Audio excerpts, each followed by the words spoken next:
I'm sure you've heard the news. Welcome to the Human Curious. Today we dive into an extraordinary sighting. It happened on a Tuesday. The security camera at the old Henderson Mill wasn't known for excitement. Mr. Abernathy, the night guard, usually saw foxes, sometimes a lost deer. He certainly never expected a legend. But there it was, a flicker on screen 3. A movement too graceful for a common creature of the night. He leaned closer, his tea growing cold beside him. The creature stepped from the deep shadows of the ancient oak trees. It was not a deer, it was too slender, too luminous. Its coat shone like new snow under a pale moon. Even the grainy night vision footage could not hide its ethereal glow. It moved with a silence that seemed to absorb sound. Each step was deliberate, almost hesitant, as if it knew the world of concrete and rust was not its own. Mr. Abernathy blinked. He thought perhaps he was dreaming. Then it turned its head. Just for a moment, the camera caught the impossible. A single spiraling horn. It rose from its brow, catching the faint light from a distant street lamp. The horn seemed to shimmer, to hold a light of its own. It was not a trick of the shadows, it was a horn on a creature that looked like a horse, but was so much more. The unicorn. The world outside his small guard hut felt suddenly impossibly larger. If you enjoyed this incredible sighting, don't forget to subscribe, share, and like the video. Stay curious. Unicorns have galloped through human stories for thousands of years. Ancient Greeks wrote of them, not as whimsical fancies, but as real animals. They described them living in distant, exotic lands like India. Ctesias, a Greek physician in the 5th century BC, spoke of wild asses, swift, powerful, with a single horn on their foreheads. He claimed drinking from these horns could protect from poison. These were not gentle creatures of fairy tale, they were wild and often fierce. Roman naturalist Pliny the Elder also described the unicorn. He called it the monoceros. He said it had the head of a stag, the feet of an elephant, and the tail of a boar, and of course a single black horn 2 cubits long in the middle of its forehead. He noted it made a deep lowing sound. He also said it was impossible to capture alive. These early accounts painted a picture of a powerful, elusive beast, a creature of wonder. Yes, but also one to be respected, one that belonged to the wild places of the world. The idea of a special horned creature resonated deeply within the human spirit. The horn itself, the alicorn, was the heart of the unicorn's legend. It was believed to hold incredible power. More than just a weapon, it was a source of healing. It could purify water. A touch of the alicorn could render poisons harmless.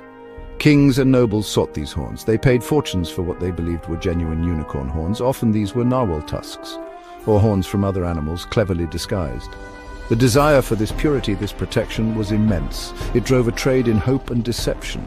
The unicorn became a powerful emblem of innocence. In a world often brutal and corrupt, it stood for something untouched, something inherently good. Its white coat symbolized this purity. Its gentle nature, when approached with kindness, reinforced the idea. To see a unicorn was considered a great blessing. It was a sign that good still existed. That magic was not entirely lost to the mundane world. The unicorn, a symbol of purity, could become a powerful icon for environmentalism. Who would have thought it? That a creature of myth, of whispered fireside tales, would meet the 21st century. Not through a knight's quest, not in a hidden enchanted forest found by a lost child, but through the cold, impartial lens of a surveillance camera, a piece of technology designed for mundane security, for catching vandals or stray cats. It seems almost a cosmic joke, or perhaps a sign that magic adapts, that it finds new ways to reveal itself in an age of wires and code. The Henderson Mill camera was not special, it was an older model. Its resolution was not high definition. Its night vision was grainy, prone to digital noise, yet it was enough. It was there. It was recording. Silently, patiently, it watched. It did what technology does best. It observed without judgment. It recorded without interpretation. It simply captured the photons that fell upon its sensor. And in one fleeting series of frames, those photons arranged themselves into an impossible shape. Technology, often seen as the enemy of magic, became its accidental witness, its unwitting accomplice. Gap 3S. And now let's take a moment to dive into the heart of the debate that set the world on fire. Was this footage real or an elaborate hoax? The internet split into two camps, the believers and the skeptics. On one side, you had the dreamers, the ones who had always held a secret hope that magic was real. For them, this footage was a vindication, a long-awaited confirmation that the world still held mysteries beyond our understanding. They pored over every pixel, every frame, convinced that what they saw was genuine. On the other side, you had the rationalists, the debunkers. They analyzed the footage with a critical eye, searching for signs of digital manipulation or other trickery. They pointed out inconsistencies, raised questions about lighting and shadows. For them, this was just another internet hoax, albeit a very convincing one. So what about you? Where do you stand? Do you think this footage is the real deal or just a clever piece of digital art? Let us know in the comments below. Remember, this debate is more than just about a video. It's about what we're willing to believe and what we need to see to be convinced. Gap 2S. Now let's get back to our story and see how the world reacted to this extraordinary and controversial piece of footage. Section 5, the world gasps. First reactions to the impossible. When Mr. Abernathy finally showed the footage to his supervisor, the reaction was, well, predictable. Disbelief. Then a nervous laugh. Then a closer look. The supervisor called someone else. Soon a small, bewildered group huddled around the monitor. The grainy image played on a loop. The white form, the impossible horn. The silence in the room was heavy. It was the silence of minds struggling to process, to fit this new, unwelcome piece into the puzzle of their reality. This was not a fox. This was not a prank, or was it? The footage inevitably leaked. Someone knew someone who knew someone with a blog or a social media account with many followers. It started as a trickle. A blurry video titled "Unicorn at Henderson Mill." Then the trickle became a stream, then a torrent, then a global flood. News outlets picked it up. First the local ones, cautiously, then the national broadcasters, their tone a mix of excitement and skepticism. Social media exploded. Hashtags like #RealUnicorn and #HendersonHoax trended worldwide. Everyone had an opinion. People shared the video millions of times. They slowed it down, they zoomed in, they enhanced it. Citizen detectives emerged overnight. The world was captivated. It was a story that transcended borders, languages, and cultures. For a moment, other news seemed to fade.